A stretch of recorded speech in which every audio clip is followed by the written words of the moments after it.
Dear students, मैं doctor पूर्णिमा दीक्षित आपको second year inorganic chemistry में कोऑर्डिनेशन कंपाउंड्स पढ़ा रही हूँ, जिसमें हम पढ़ रहे हैं उपसह संयोजक यौगिकों के नामकरण। आपने पढ़ा उपसह संयोजक यौगिक क्या होते हैं, आपने वर्नर्स थ्योरी पढ़ी, टाइप्स ऑफ लिगेंड्स पढ़े और उसके बाद उपसह संयोजक यौगिकों के नामकरण में हम लगातार आगे बढ़ते जा रहे हैं।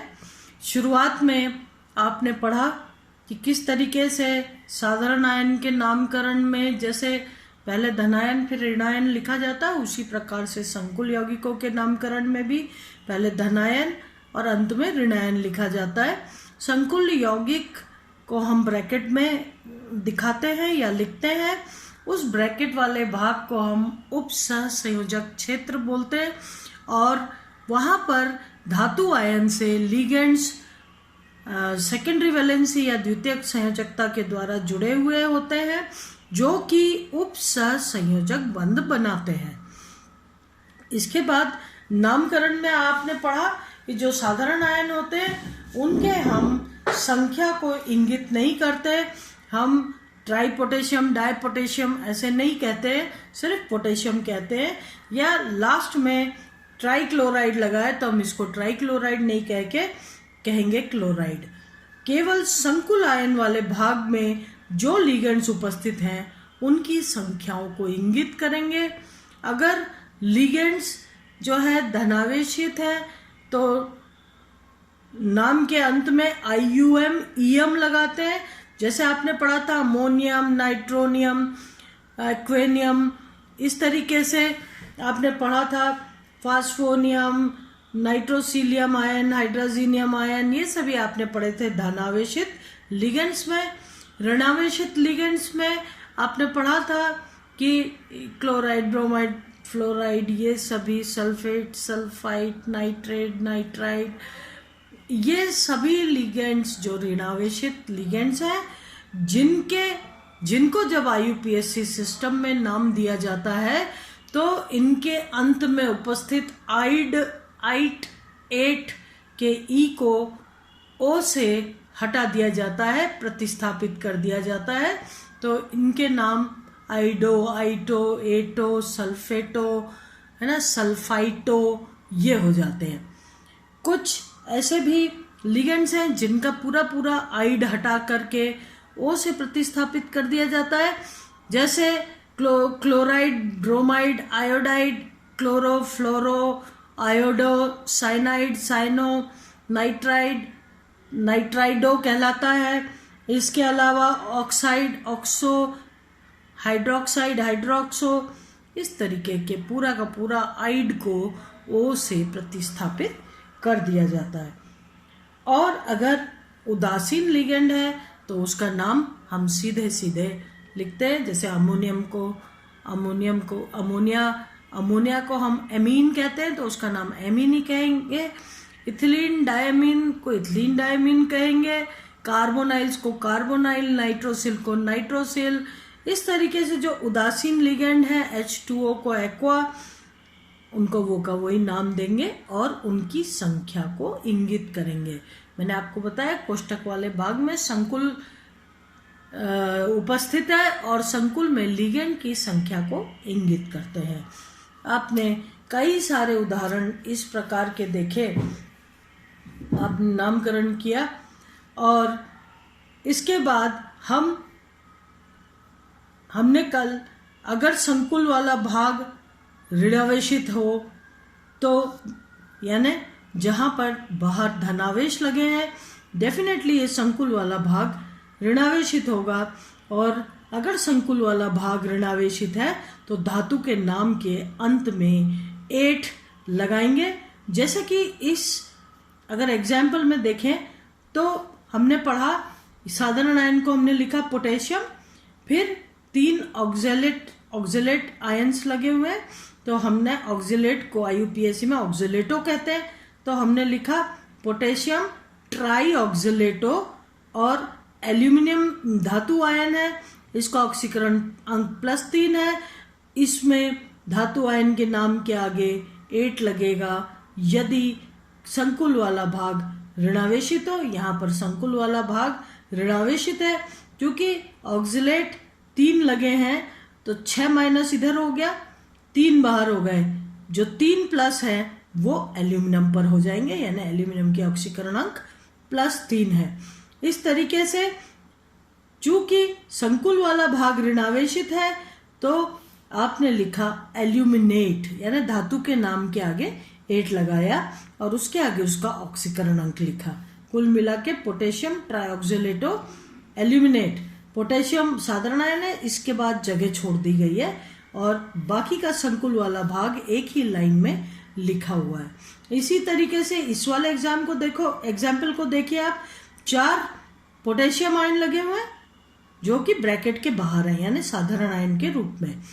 ब्रैकेट में संकुल वाले भाग में ऑस्मियम लगा हुआ है, क्लोराइड लगे हैं 5 और नाइट्राइड, जैसे सल्फाइड S2-, ऑक्साइड O2-, इसी तरीके से नाइट्राइड N3-। ठीक है, -3 चार्ज इसके ऊपर लगे हुए हैं। तो इसका नामकरण क्या हो गया? आपने सबसे पहले देखा ऑक्सीकरण अंक ऑस्मियम का क्या है। जब बाहर 4+ आयन लगे हैं तो यहाँ पर ब्रैकेट में Cl5 के कारण 5- और नाइट्राइड पर 3- चार्ज होते हैं, तो 5 और 3 8- चार्ज में से 4 तो धनावेश बाहर लगे, इसका मतलब बचे हुए 4 ऑस्मियम की ऑक्सीकरण अंक होगा। और इसलिए आपको समझ में आ गया। अब इसका नामकरण करना है। साधारण आयन पोटेशियम लगा हुआ है, आपने लिखा पोटेशियम। उसके बाद संकुल वाले भाग का नामकरण कर रहे हैं आप। पहले लिगेंड का नामकरण करेंगे, क्लोराइड C, नाइट्राइड N। पहले C आएगा इसलिए हमने लिखा पेंटाक्लोरो। फिर उसके बाद इसका नाम लिखा नाइट्राइडो और उसके बाद ऑस्मियम। चूंकि संकुल वाला भाग ऋणावेशित है, ऑस्मियम के नाम के आगे 8 लग जाएगा। ऑस्मेट हमने लिखा ऑस्मेट 4, ऑक्सीकरण अंक ऑस्मियम की 4 हो गई। इसके बाद हमने पढ़ा था कि किस तरीके से धनायन और ऋणायन, मतलब दोनों ही भाग संकुल भाग हैं, धनावेशित भी ऋणावेशित भी। ऐसी कंडीशन में हम पहले धनावेशित भाग का नामकरण करते हैं, फिर जगह छोड़ के और ऋणावेशित नाम का नामकरण करते हैं। ध्यान रखिएगा कि जब भी ऋणावेशित पार्ट आएगा धातु के नाम के आगे 8 लगेगा। इस चीज को यदि आपने नहीं लगाया तो आपने बाकी सब कुछ सही लिखा है, फिर भी आपके मार्क्स 0 ही आएंगे अगर ये गलती की तो। ठीक है, इसमें आपने कल पढ़ा था किस तरीके से संकुल PtNH3 PtCl4 PtNH3 यानी Pt पर जो आवेश है वो NH3 उदासीन लिगेंड है, इसलिए वो आवेश यहाँ आ जाएगा। और PtCl4 पर जो आवेश है वो यहाँ आ जाएगा। 4 क्लोराइड आयंस लगे हैं। अगर Pt की ऑक्सीकरण अवस्था प्लैटिनम की +2 हो तो यहाँ पर -2 आ जाएगा। इसी प्रकार से इस प्लैटिनम की भी +2 होगी तो यहाँ +2 आ जाएगा। +2 इस पर है, -2 इस पर है। अब आप नामकरण करेंगे पहले प्लस वाले भाग का। आप कहेंगे टेट्राअमीन प्लैटिनम और ऑक्सीकरण अंक 2। आपने लिखा टेट्राअमीन प्लैटिनम ऑक्सीकरण अंक 2।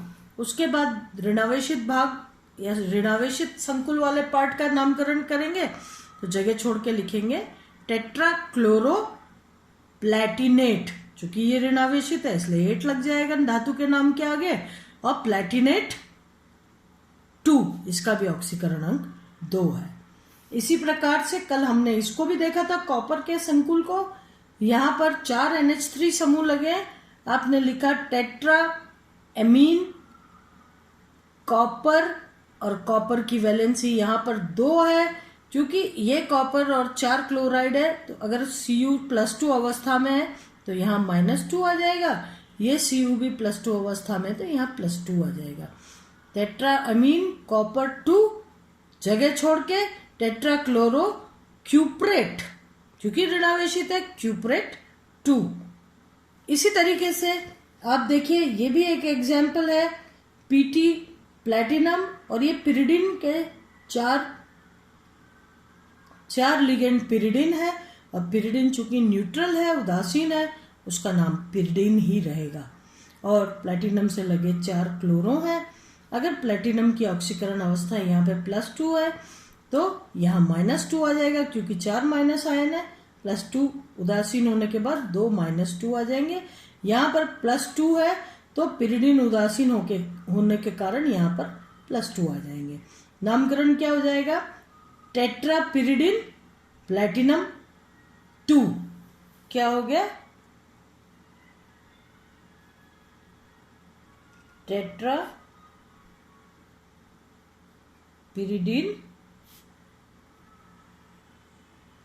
प्लैटिनम 2। और जगह छोड़ के यहाँ पर आप देखिए 4 क्लोरो है तो टेट्रा क्लोरो, और चूंकि ऋणावेशित पार्ट है तो प्लैटिनेट हो जाएगा, तो हो गया टेट्रा क्लोरो प्लैटिनेट 2। ऑक्सीकरण अंक 2 ही आ रहा है तो ये हो गया 2। अब इसको देखिए आप, इस उदाहरण को, यहां पर 6 मीन मॉलिक्यूल लगे हुए हैं लिगेंड और क्रोमियम है, जबकि यहां पर कोबाल्ट के साथ ये ऑक्सलेट लिगेंड है, 3 संख्या में लगे हैं। IUPAC में इसको ऑक्सलेटो कहेंगे। तो अब क्या हो गया नामकरण?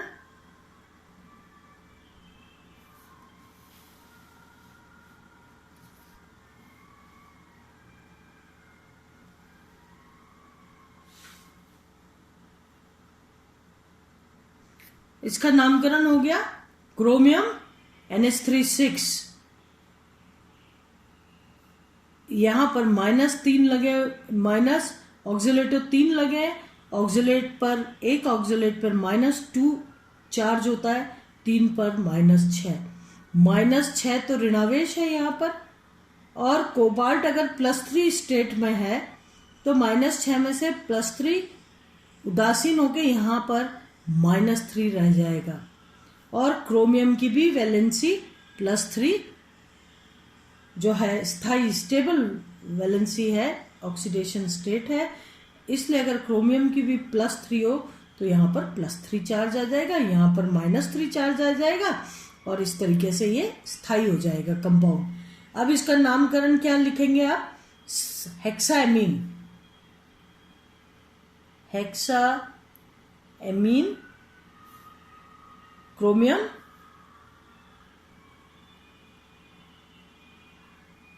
ऑक्सीकरण अंक 3।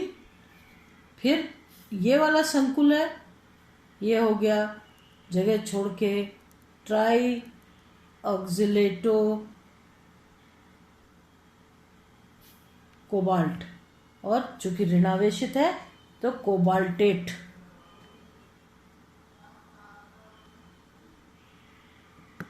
कोबाल्टेट 3 ये नाम हो गया। हेक्साएमीन क्रोमियम 3 ट्राई ऑक्सिलेटो कोबाल्टेट 3।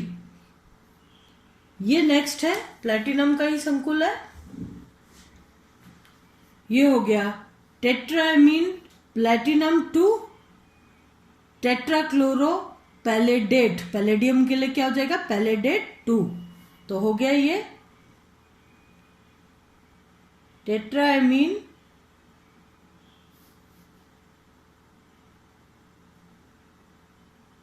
प्लैटिनम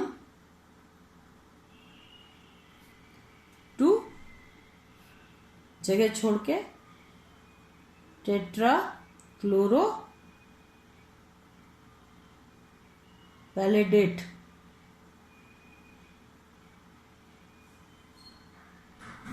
2।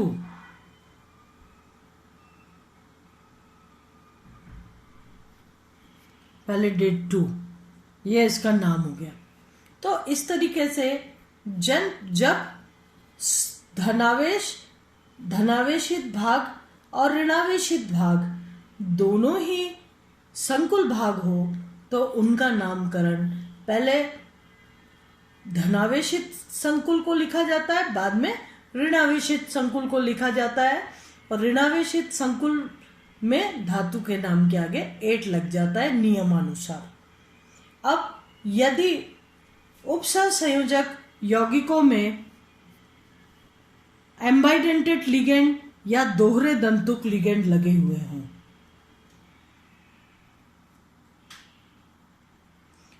अगर दोहरे दंतुक लिगेंड लगे हुए हों तो आप दोहरे दंतुक नाम से परिचित हैं। आपने टाइप्स ऑफ लिगेंड्स में पढ़ा है कि किस तरीके से दोहरे दंतुक लिगेंड में दो डोनर एटम्स या दाता परमाणु होते हैं, लेकिन एक समय में धातु आयन से एक ही दाता परमाणु लोन पेयर ऑफ इलेक्ट्रॉन दे करके और लिगेंड से मेटल की तरफ लोन पेयर ऑफ इलेक्ट्रॉन देके और उपसहसंयोजक बंध बनाता है। तो एम्बाइडेंटेड लिगेंड के नाम में भी आपने पढ़ा कि एम्बाइडेंटेड लिगेंड जैसे अगर HCN है तो आप कहेंगे थायोसाइनेट, अगर S की तरफ से जुड़ा हुआ है। अगर N की तरफ से जुड़ा है तो आप कहेंगे आइसोथायोसाइनेट। और इतने लंबे नामों को अवॉइड करने के लिए सीधा सीधा आप लिख सकते हैं थायोसाइनेट S यानी S से जुड़ा है, थायोसाइनेट N यानी N से जुड़ा हुआ है। अब यहाँ पर देखिए नाइट्रो में O से जुड़ा हुआ है या ये NO2 में नाइट्रोजन से जुड़ा होता तो हम दोनों ही केस में कह सकते थे नाइट्रो O और नाइट्रो N। अगर ये NO2 के रूप में इस तरीके से NO2 के रूप में धातु आयन से जुड़ा होता तो हम कहते नाइट्रो N, और चूंकि यहाँ पर ये ऑक्सीजन से जुड़ा है तो हम कहेंगे नाइट्रो O। इस तरीके से इस संकुल का नामकरण बिल्कुल वैसे ही करना है जैसे आप करते आए हैं। ये संकुल वाला भाग है, संकुल वाले भाग में एक ONO यानी नाइट्रो O लिगेंड लगा हुआ है। आप जानते हैं NO2 पर -1 चार्ज होता है और 5 एमीन लिगेंड लगे हुए हैं। कोष्टक के बाहर सल्फेट है, सल्फेट पर चार्ज होता है -2, आप जानते हैं, तो -2 यहाँ और एक माइनस यहाँ, 3 माइनस चार्ज कुल मिला के लिगेंड और ऋणावेश या ऋणायन के द्वारा जुड़ा हुआ होता है।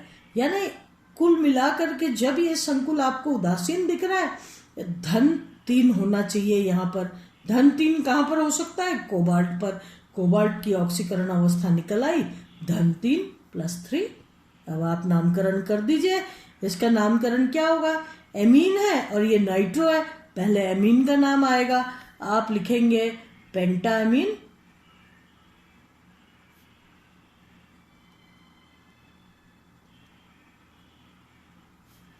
पेंटाएमीन। इसके बाद नाइट्रो का नंबर आ रहा है, नाइट्रो। अब नाइट्रो में ये ऑक्सीजन से जुड़ा है इसलिए आप लिखेंगे नाइट्रो O, पेंटाएमीन, नाइट्रो O। अब ये कोबाल्ट पर +3 है, फिर आप लिखेंगे कोबाल्ट, ऑक्सीकरण अंक 3, और बाहर लगाए सल्फेट, जगह छोड़ के लिखेंगे सल्फेट। इसी तरीके से यहां पर देखिए, यहां पर ऋणावेश, ऋणायन या ऋणायन जो है ब्रैकेट के बाहर था सल्फेट, आपने धातु का नाम लिखा कोबाल्ट, सीधा सीधा। अब इस संकुल में आपको देखना है कि बाहर धनावेश, अगर धनायन लगा हुआ है तो इसका मतलब संकुल वाला पार्ट ऋणावेशित है। और खट आपके दिमाग में एकदम सीधा समझ में आना चाहिए इस बात को कि प्लैटिनम का नाम प्लैटिनेट 8 लग जाएगा, क्योंकि संकुल वाला भाग ऋणावेशित है। अब चार्ज कैलकुलेट कर लीजिए, प्लैटिनम का कितना ऑक्सीकरण अंक होगा? 6 थायोसाइनेट लगे तो 6 माइनस ये है, 6 माइनस 2 प्लस बाहर लगे, इसका मतलब प्लैटिनम का ऑक्सीकरण अंक +4 होना चाहिए। अब आप इसका नामकरण आराम से करिए। इसका नाम हो जाएगा, पहले साधारण आयन लिखेंगे अमोनियम,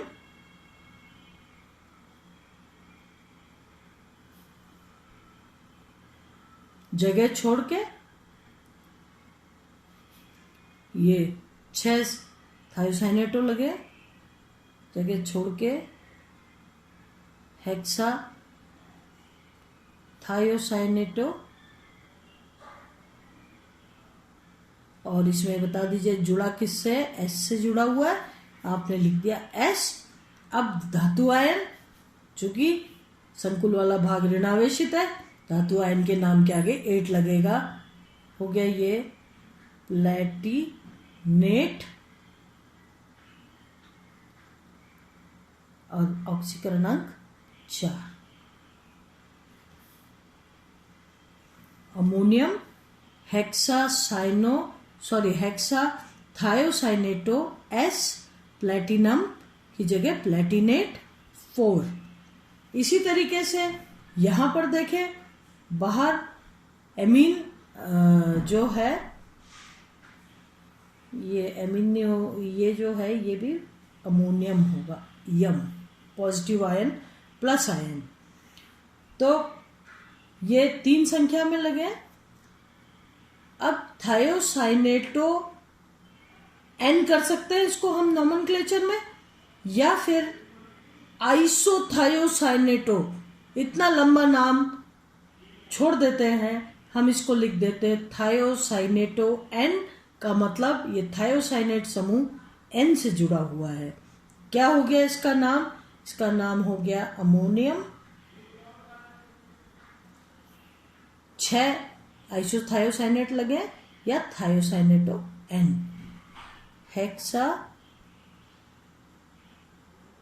थायोसाइनेटो एन, एन से जुड़ा हुआ है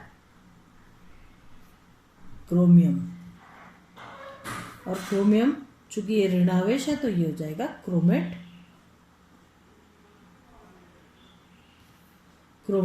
अब इसकी ऑक्सीकरणांक कैसे निकालोगे?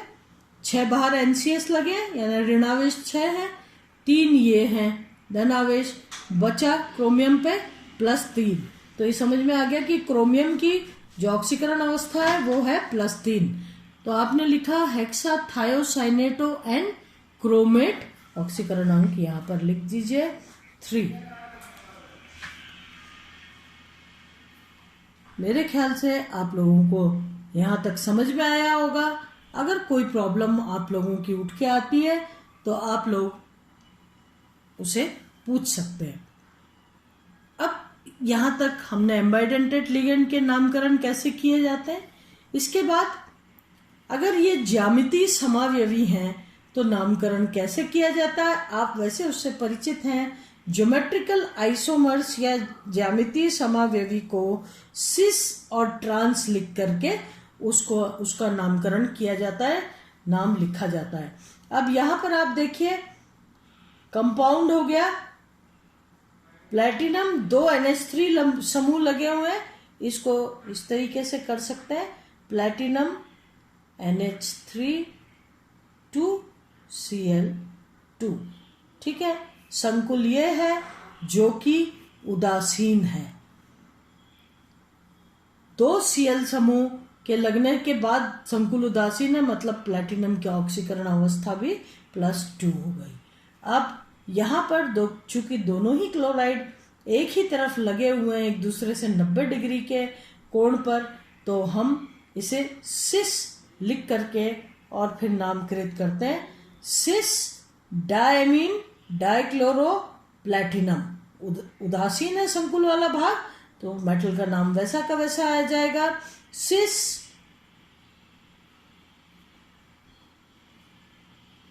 Diamine dichloro platinum 2। जब ये ज्यामितीय समावयवी रहते हैं, ज्यामितीय आइसोमर्स की बात होती है, तो उनका नामकरण सिस और ट्रांस लिख के किया जाता है, जबकि यहाँ पर दोनों ही क्लोराइड आयन 180 डिग्री के कोण पर हैं और इसलिए ये ट्रांस कहलाएगा। ट्रांस और क्या हो जाएगा, डायमीन डाइक्लोरो प्लैटिनम 2। बस सिर्फ फर्क यहाँ पर आएगा सिस और ट्रांस। तो ये हो गया ट्रांस लगने के बाद डायमीन डाइक्लोरो प्लैटिनम 2। इसी प्रकार से जब ऑप्टिकल आइसोमर्स आपको उदाहरण के तौर पर मिलते हैं तो यहाँ पर आप देखिएगा D और L लगा होता है।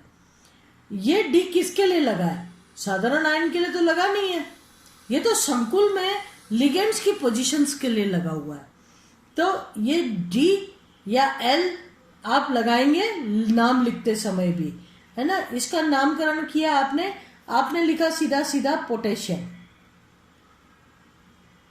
क्योंकि साधारण आयन बाहर लगा हुआ है पोटेशियम। अब ये D और L किसके लिए है, इस संकुल वाले भाग के लिए है और इसीलिए संकुल वाले भाग के नामकरण से पहले हमने D लगाया। D लगा के हमने इसका नाम लिखा। ये 3 ऑक्सिलेटो समूह है और ये इरिडियम है और चूंकि ये ऋणावेशित है तो इरिडियम इरिडेट लिखा जाएगा। और यहाँ पर इरिडियम की वैलेंसी निकालिए, ऑक्सीकरण अवस्था निकालिए। ऑक्सिलेट पर 1 लिगेंड पर 2 ऋणावेश, 3 लिगेंड पर 6 ऋणावेश। 6 ऋणावेश में से बाहर 3 धनावेश लगा हुआ है, इसका मतलब इरिडियम पर +3 आवेश लगा हुआ है। अब आप इसका नाम लिख दीजिए। आपने लिखा पोटेशियम साधारण आयन, D लगाया। अब संकुल वाले भाग का नामकरण ट्राई ऑक्सिलेटो इरिडेट